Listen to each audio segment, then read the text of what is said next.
good morning හැමෝටම ලංකාවේ තත්ත්වය හරිම දුක්බර හරිම පීඩනකාරී කාලයක් ඊයේ අපේ ගෙදරට විතරයි පාරෙන්ම වතුර දාලා තිබ්බ එකම ගෙදර ඉතින් ටිකක් පොළොව පහතයි අපිට ඉන්න මිනිස්සුන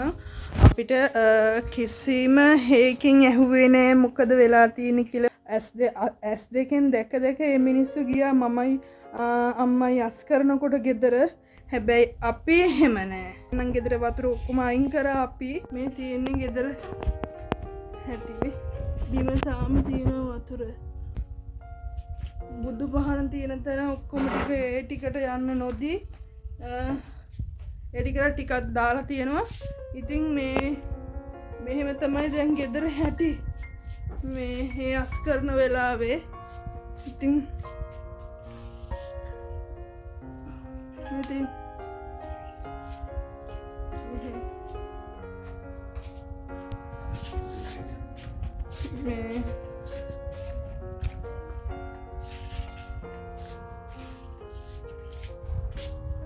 තියෙන්නේ හෙළියේ තත්ත්වය මේවා මෙහෙම අඟල් හාර කණු හාර වත් එළිය සුද්ධ කර හිටියේ රැක ඒත් එක්කම ඊයේ කරන්ට් එක තිබ්බේ නැහැ පෙරේදා පාන්දර ඉඳන් කරන්ට් එක තිබ්බේ නැහැ ඊයේ මුළු දවසම ඊයේ රෑ තමයි ආවේ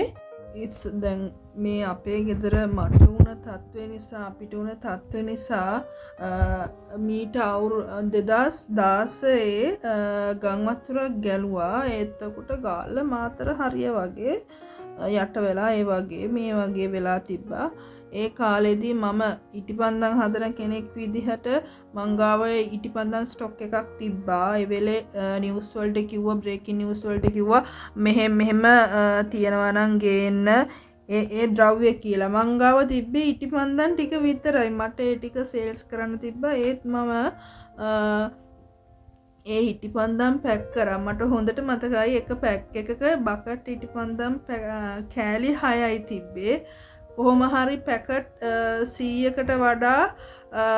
හැදුනා කොහොම හරි මමයි අම්මයි එකතු වෙලා කට්ටිය එකතු වෙලා හැදුවා ඊට පස්සේ මේ මාධ්‍ය ආයතනයට ගිහින් දුන්නා මොකද ඒක නිවුස් වලට කිව්ව නිසා ඉතින් මම එහෙම කරපු කෙනෙක් මට මේ පාර මුකුත් කරගන්න විදිහක් නෑ අන්තයටම අසරණ වුණා ඉතින් පුළුවන් තරම් පරිස්සම් වෙන්න ඕගොල්ලෝ පරිස්සමින් ඉන්න හැමෝටම බුදු සරණයි